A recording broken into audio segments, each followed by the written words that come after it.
Hola, bienvenidos a un nuevo capítulo de Incómodos, el podcast de Lactoflora, experto en probióticos, para hablar de lo que pocos hablan, de muchas de las incomodidades que nos afectan en el día a día y para las que el autocuidado y hablar, comunicarnos, van a ser muy importantes. Así que vamos a tener una conversación directa, clara, íntima y entretenida, para despertar nuestro bienestar. Yo soy Teresa Hernández, doctora en bioquímica y biomedicina, más conocida en redes sociales como Lady Science, y voy a acompañarte en este espacio libre de tabús y lleno de confort. Así que súmate y empezamos. Se ha hablado mucho de ello, hay mucho contenido en redes sociales, en blogs, pero esto ha acabado creando una nube confusa de conocimiento respecto a una de las archiconocidas sustancias grasas de nuestro cuerpo, el colesterol. ¿Lo hay bueno o malo? ¿Solo lo tienen las personas con sobrepeso o las personas con edad avanzada? ¿Cómo podemos controlarlo? Y vamos, hay muchísimos mitos y vamos a desmentirlos en el capítulo de hoy, que por suerte vamos a intentar no acabar como el título del capítulo, saturados. Tenemos a dos invitados de lujo, al doctor José Avellán y al nutricionista Pablo Zumaquero. ¿Cómo estáis, chicos? Pues muy bien, encantado de estar aquí con vosotros. Vamos a intentar aclarar algunos conceptos sobre este tema. Genial. El doctor José Avellán es cardiólogo, en redes comparte de forma divulgativa contenido de temas relacionados con el estilo de vida, la salud y el corazón, que nos ayudará a resolver muchas de nuestras dudas con la salud cardiovascular. Y Pablo es nutricionista, ofrece consejo para mantener una buena salud a través de la alimentación, por lo que su conocimiento será esencial para saber cómo mantener el colesterol a raya y llevar un estilo de vida saludable. ¿Sabíais que en España la enfermedad cardiovascular es la primera causa de muerte y que se estima que un 25% de los adultos de mediana edad tienen el colesterol alto? Además, la OMS, que es la Organización Mundial de la Salud, estima que la hiperlipidemia está asociada a más de 4 millones de muertes al año. Se ha encontrado una relación entre la microbiota y la salud cardiovascular, lo cual es interesantísimo y me parece fascinante porque son estudios muy novedosos.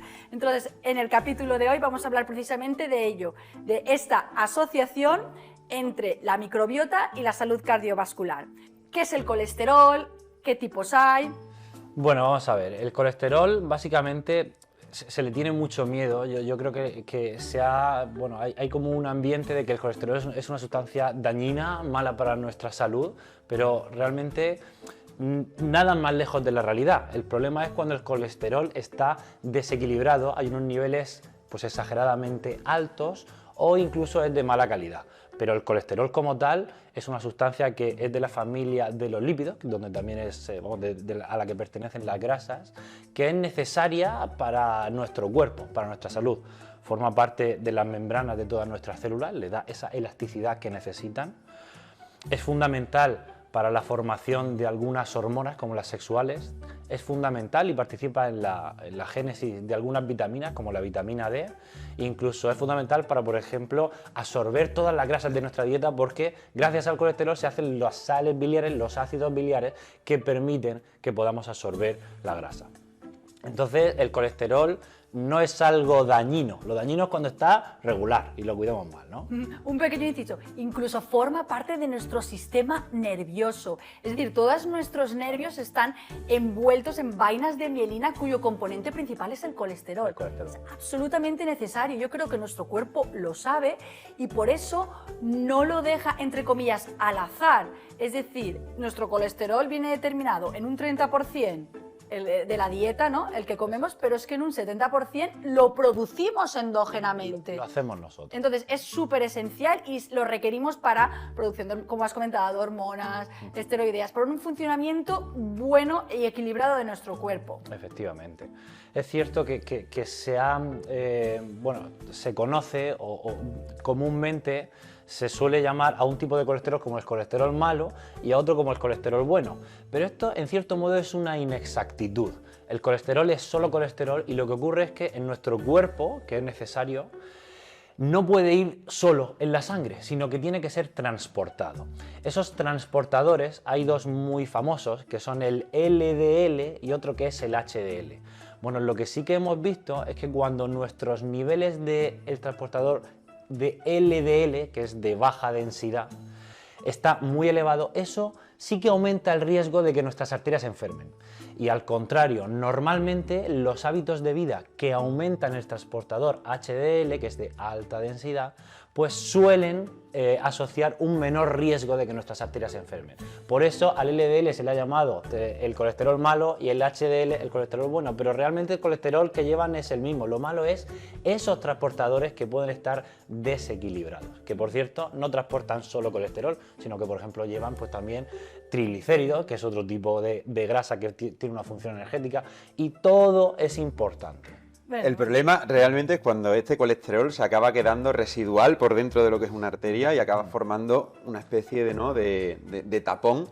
Y si en este tapón luego llega algo y lo tapona del todo, pues es cuando empezamos a tener ya el problema, ¿no? Como el infarto, el ictus y demás. Claro. ¿Sabes lo que pasa? Que comúnmente o clásicamente se había defendido, se defiende, la llamada teoría lipídica, que lo que decía es que cuando este colesterol entra en las arterias y forma la placa de ateroma, pero cada vez somos más conscientes de que hay algo más que quizá le abre la puerta al colesterol para que entre dentro de nuestras arterias. La llamada teoría inmunometabólica o inflamatoria lo que defiende es que son nuestros hábitos o lo que comemos, como tú bien sabes, nuestro estilo de vida, lo que le abre la puerta para que el colesterol se deposite y forme estas placas de ateroma que pueden dar esos problemas. Lo que detona el problema, ¿no? Lo que inicia Claro. el problema. No es que el colesterol vaya rasgando nuestras arterias y creando placas de ateroma, sino que cuando hay un desequilibrio o otros factores entran en juego, se le abre la puerta al colesterol para que esto se desarrolle. Cuando estamos con esa inflamación crónica, ¿no? Sistémica eso de es bajo lo grado, con este estrés oxidativo y que al final detone en el que estas proteínas transportadoras acaben entrando y acaben acumulándose. Eso es. Que por eso las que principalmente se acumulaban eran las que se acumulan son los transportadores LDL, por eso se le llaman malo, porque cuando se empezó a investigar la placa de ateroma, los anatomopatólogos de entonces, pues vieron, hace ya muchas decenas de años, vieron que el transportador que había dentro de la placa de ateroma era LDL y no había HDL, por eso dijeron, este tiene que ser malo y el otro tiene que ser bueno, porque es el que me quita el colesterol de aquí. Pero bueno, esto quizás es una simplificación, ahora sabemos que hay muchos otros factores, como dice Pablo, ¿no? Claro, como la peli del oeste, ¿no? El bueno, el malo y el feo. ¿Quién es el feo? Puede ser. Pero sí, bueno, que hay muchísimos factores que tenemos que controlar, ¿no? Claro. ¿Y en qué sentido, en qué se diferencia el colesterol de los triglicéridos? Bueno, son sustancias, aunque pertenecen a la familia de los lípidos, son distintas, porque el triglicérido, la función principal que tiene es energética o de almacén de grasa. La grasa que almacenamos, la almacenamos en forma de triacilgliceroles, que son triglicéridos. Y en cambio, el colesterol tiene otras funciones, como hemos comentado. Aunque pertenecen a la familia de los lípidos, de la que pertenecen también las grasas, digamos que son comúnmente conocidos como grasas, son sustancias un tanto distintas y que cumplen funciones distintas. Lo que ocurre también, y por lo que yo creo que también estamos aquí hoy, es que la elevación tanto de colesterol LDL como de triglicéridos se asocia a un riesgo mayor de tener enfermedad cardiovascular, de generar placas de ateroma y sufrir un infarto. Ese es el problema. Pero yo creo que es interesante dar este quiz o esta información, y es que no es que el colesterol o los triglicéridos sean malos, sino que las proteínas o las lipoproteínas que los transportan en sangre, cuando hay un desequilibrio en ellas, pues claro, también aumenta su contenido. Claro. Y eso, que es lo que vemos en la analítica, es lo que refleja que en realidad tenemos una mala o un mayor riesgo cardiovascular, una mala salud cardiovascular global, ¿no? Sobre todo en el síndrome metabólico, que al final es lo que nos encontramos habitualmente, ¿no? Ese reducido el HDL, el aumento de los triglicéridos, esta obesidad abdominal, problemas con la glucosa en sangre, problemas con la tensión. Y por eso al final también nos fijamos en los ratios. No es tanto importante uno arriba y otro abajo, sino qué ratio hay entre estos. Es decir, cuánto tienes de este en proporción a este otro, ¿no? Ojalá eso fuera así siempre. Por eso yo creo que más que nos fijamos, nos deberíamos de fijar en los ratios, sí. Hay ya pues bastante evidencia que apunta a que un nivel aislado de, por ejemplo, el colesterol malo, del LDL, te está informando de manera pues, muy parcial sobre la verdadera realidad, y fijarse en otras partículas o en otros ratios te da una información adicional que es muy valiosa. De hecho, hay un ratio que te dice si ese LDL es más grande o más pequeño, más o menos oxidado, y con mayor facilidad entra en esa placa de ateroma y quedarse. Claro. ¿Y cuáles serían, chicos, los niveles normales o reglamentarios de colesterol y triglicéridos en sangre? Pues lo normal es que el colesterol total esté en menos de 200 miligramos de decilitro, que el colesterol LDL, esté en menos de 100 y que los triglicéridos estén en menos de 150, pero hay distintas situaciones donde pueden variar estos rangos.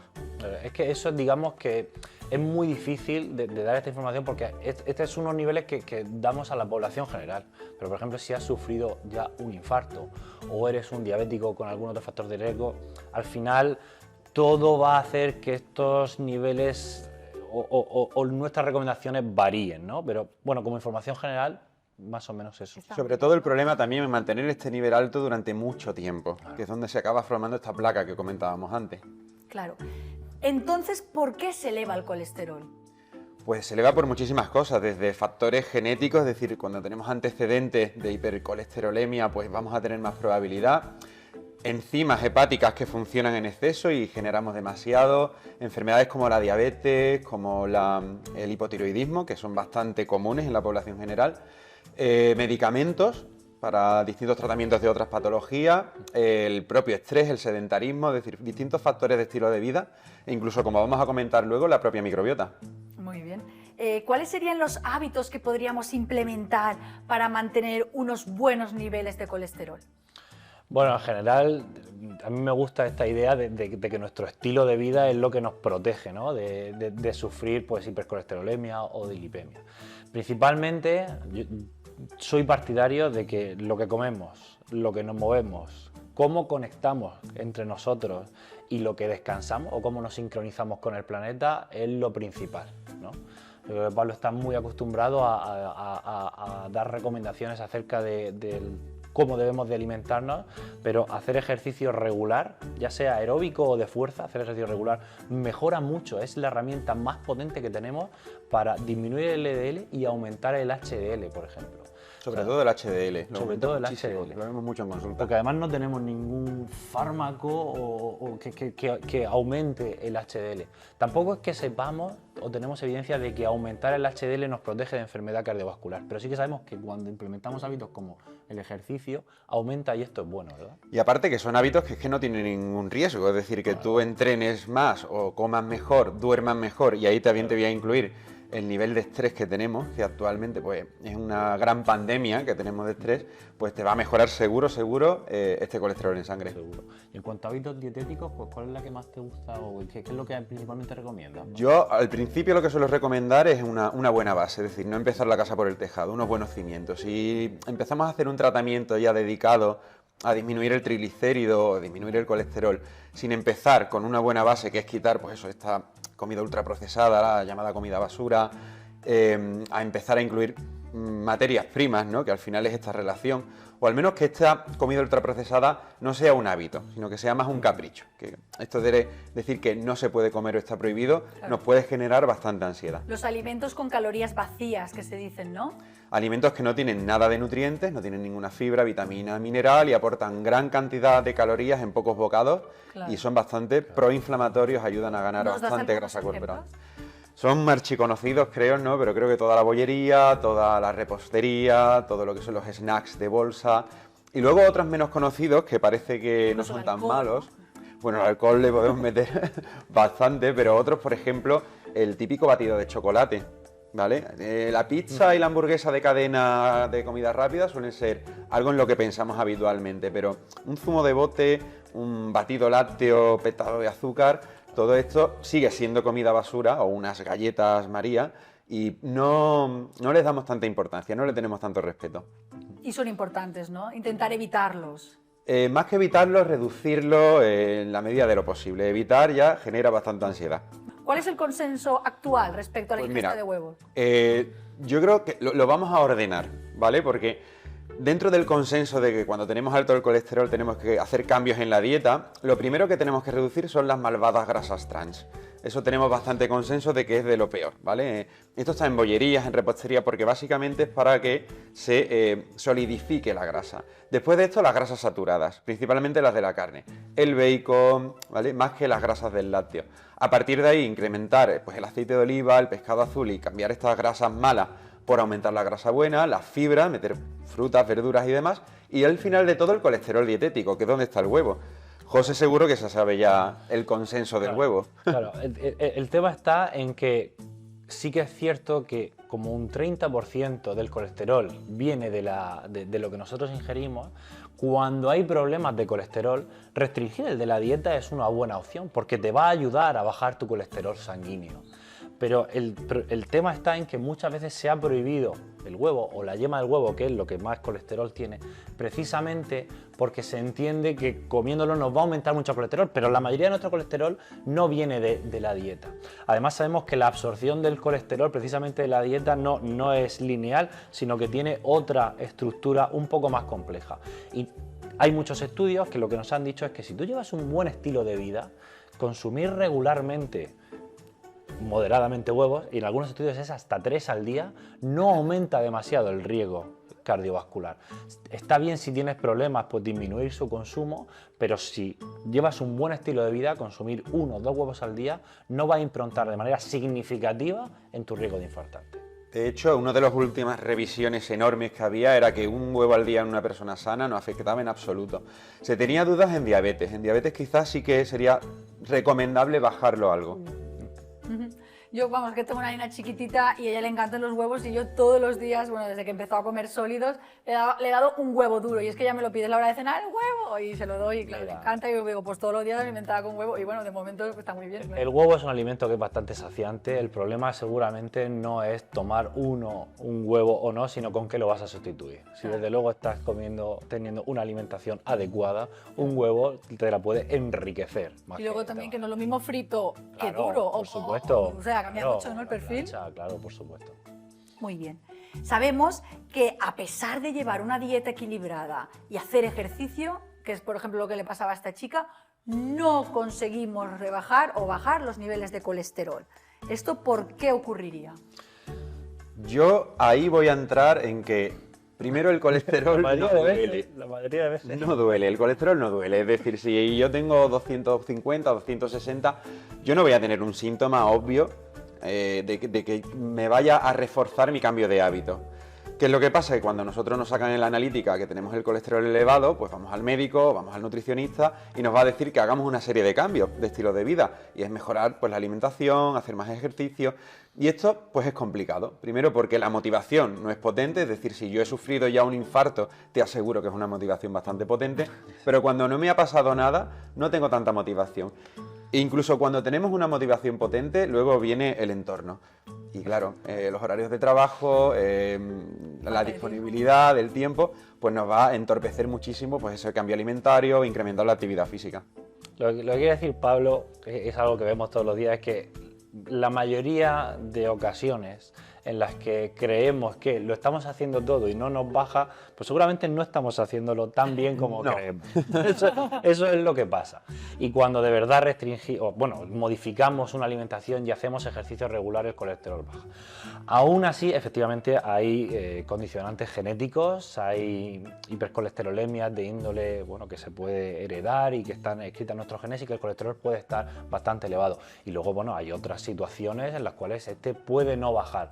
Pero fíjate, incluso en esas situaciones de hipercolesterolemia familiar potente, donde a veces hay que medicar y dar fármacos que disminuyen el colesterol, sigue siendo mucho más importante el global de llevar un buen estilo de vida, de cuidar desde lo que nos movemos hasta lo que descansamos, o incluso la microbiota, como nos atañe aquí hoy, que el numerito de la analítica del LDL. Siempre. Claro. La inflamación sistémica asociada yo creo que es clave. Es clave. Es decir, tú puedes tener unos colesterol, pero tienes una inflamación alta, mal. ¿Sabes? Es decir, la inflamación es tan importante y la microbiota juega un papel tan importante en esta inflamación y en la permeabilidad intestinal, es que al final está todo como conectado, porque al final nuestro intestino es el centro de un nodo inmunoneuroendocrino. Es decir, tenemos ahí la mayor densidad de células del sistema inmune, porque es la puerta de entrada de antígenos, de proteínas, de todo lo que comemos, ¿no? Y de patógenos. Luego, también tenemos un sistema nervioso, el segundo cerebro también está en el intestino. Y luego tenemos también una cascada hormonal brutal, teniendo en cuenta que el 90% de la serotonina se libera en este segundo cerebro, ¿no? Es decir, juega un papel radical a nivel sistémico en modular todas esas partes o que conviven con ese colesterol en sangre, ¿no? De hecho, hay asociaciones muy fuertes entre disbiosis y síndrome metabólico y obesidad. Es decir, cuando hay una de estas condiciones, casi siempre se va a presentar este disbiosis, ¿no? Esta microbiota que está alterada. Y esa alteración de la microbiota pues va a empeorar mucho la enfermedad cardiovascular. Por ejemplo, dentro de lo que es la propia obesidad y síndrome metabólico, sabemos que una microbiota alterada va a alterar las señales de apetito.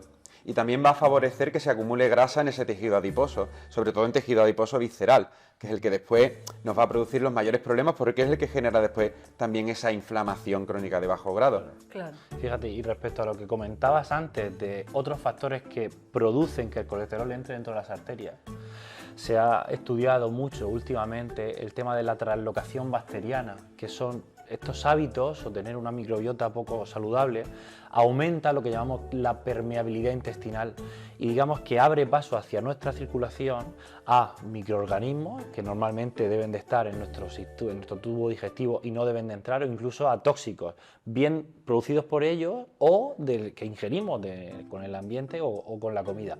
Y esto sí que reacciona con nuestras células endoteliales de nuestras arterias y puede ser, y de hecho es, una vía de entrada para que se cree allí una inflamación localizada que al sanarse, si tenemos un mal metabolismo o un ambiente proinflamatorio, se cree esta placa de colesterol. Digamos que esto puede ser una puerta de entrada hacia el colesterol en nuestras arterias.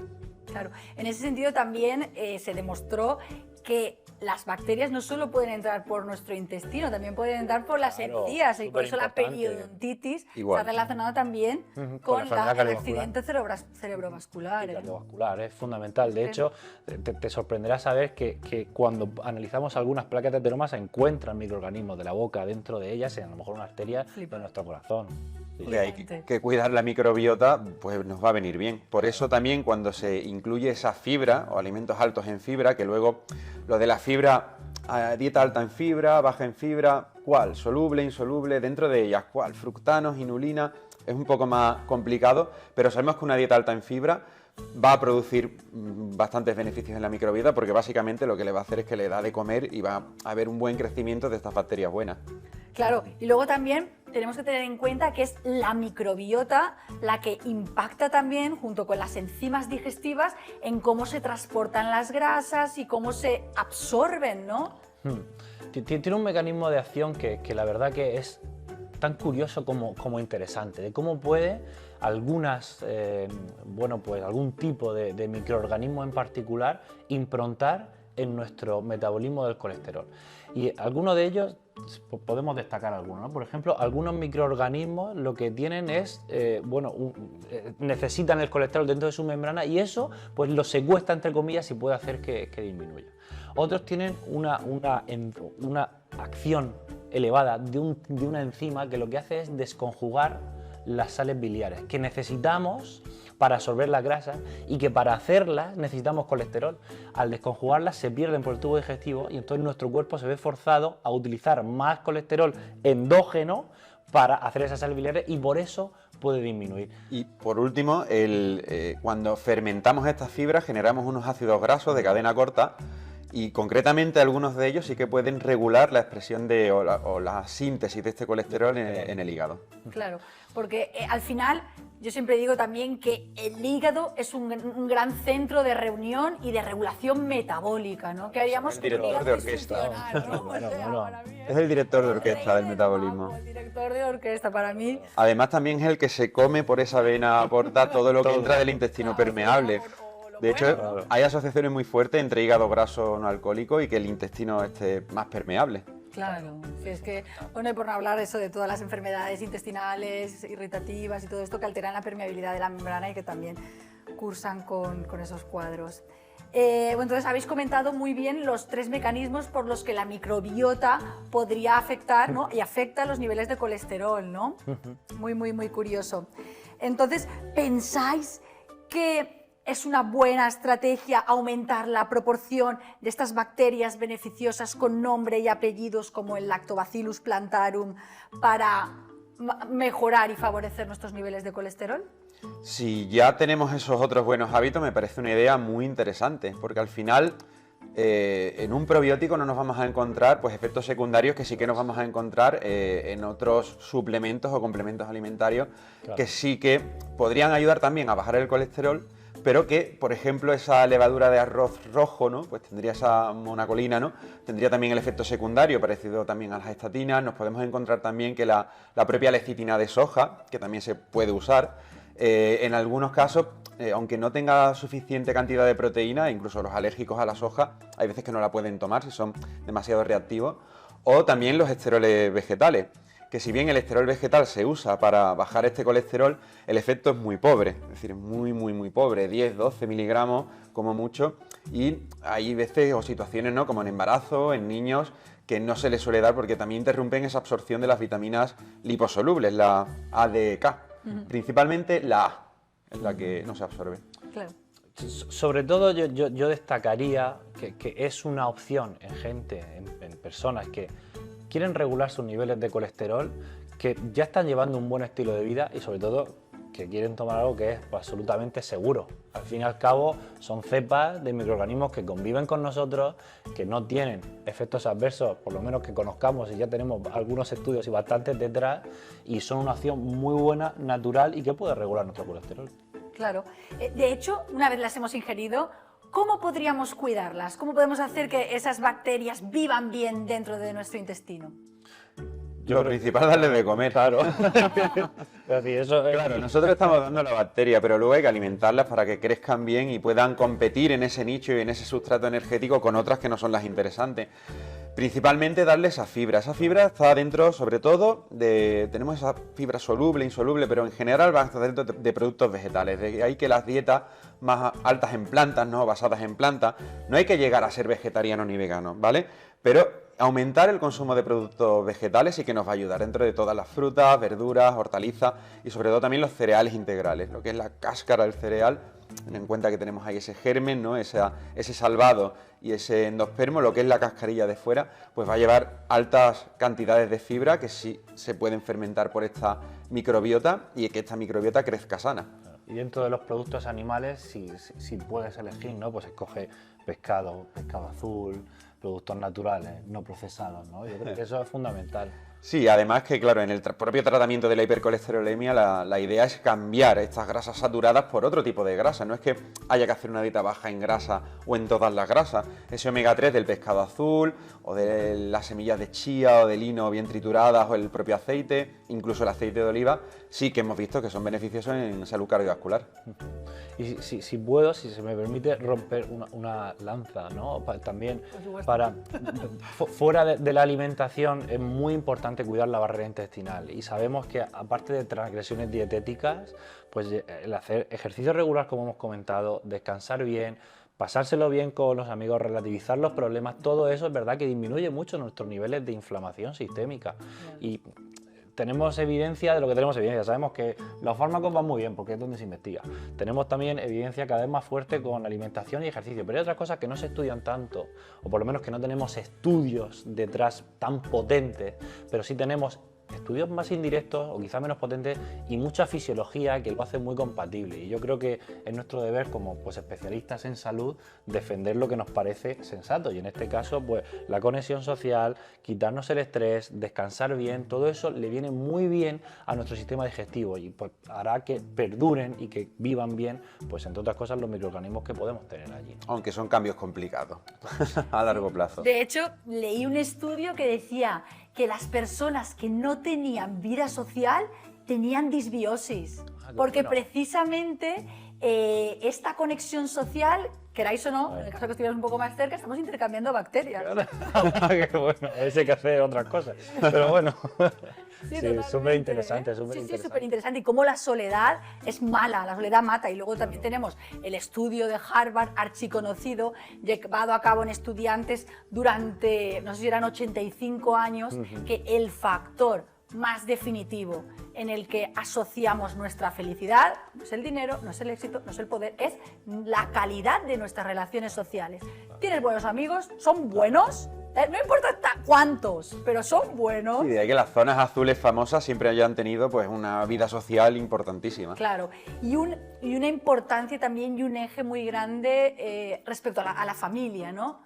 La parte de la familia está como muy arraigada. Es muy importante. De la soledad ya abrimos otro tema, pero es súper interesante. A mí me gusta mucho porque no es solo estar solo como no estar acompañado, que también es importante, porque si tienes una urgencia son los que te llevan al hospital.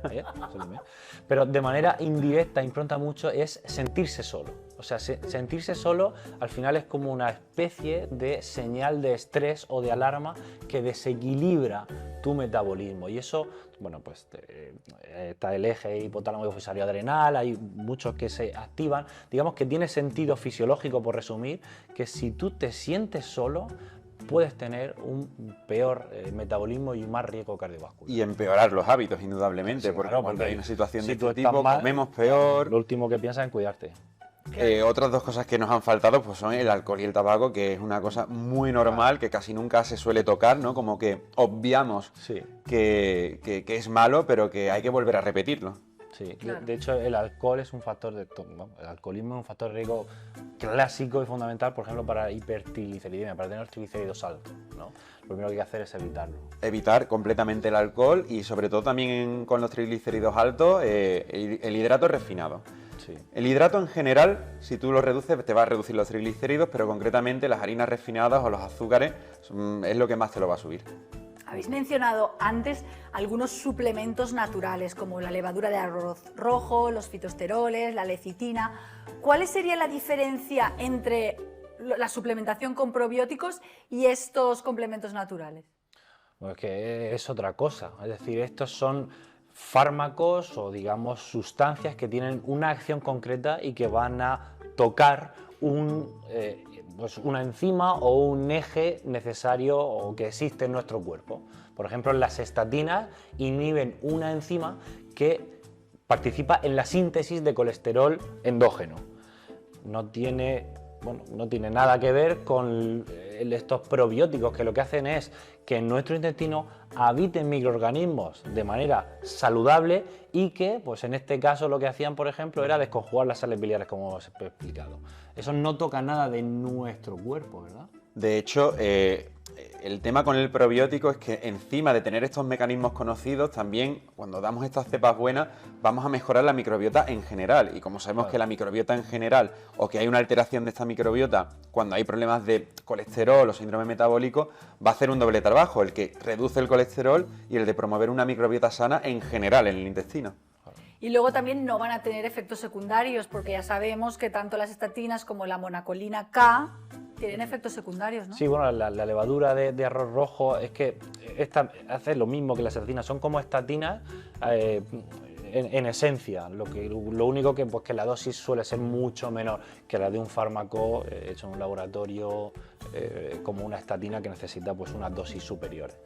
Pero no tienen nada que ver, como digo, el mecanismo es otro y por tanto, en este caso, en el caso de las estatinas o la monacolina, lo que pasa es que al inhibir esta enzima no solo tocan la síntesis de colesterol, sino que influyen o modifican el metabolismo energético de muchas células de nuestro cuerpo, nuestro páncreas, nuestros músculos o nuestro hígado. Por eso sus efectos secundarios, que suelen ser pues mialgias, elevación de enzimas hepáticas. Principalmente lo que veo en consulta son dolores musculares. Eso lo da siempre. Es muy normal, sobre todo a dosis más altas.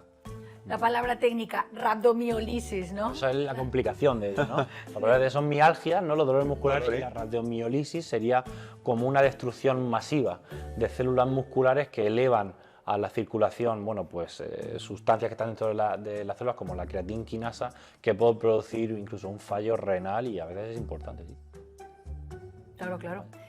¿En qué situaciones específicas me podrían ayudar los probióticos a mejorar mi salud cardiovascular? Pues concretamente, primero, si bien estos probióticos se han investigado de forma aislada, también se han investigado dando medicación. Por lo tanto, hay que entender que se pueden dar sin y con medicación.